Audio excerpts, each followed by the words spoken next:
आदाब नाज़रीन, मोहम्मद जैन नामी 18 महीने का एक मासूम बच्चा खेलते खेलते 4th फ्लोर पे से अचानक ग्राउंड फ्लोर पे गिर गया। इत्तला मिलते ही फलकनुमा पुलिस ने मौके पर पहुंचकर बॉडी को उस्मानिया हॉस्पिटल पोस्टमार्टम के लिए मुंतकिल किया। आइए देखते हैं आगे की तफसीलात।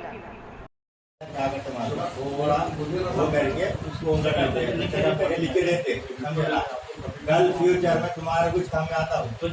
अच्छा बुरा रहा सुने, अच्छा बुरा हुआ तो भी तुम्हारे को वो अब जाने वाला तो चले गया सुने, अब तुम लाके दे सकते ना, कोई लाके दे सकते, समझे ना। जिसकी जान थी वो तो चले गई, मगर जो कानून कार्रवाई है वो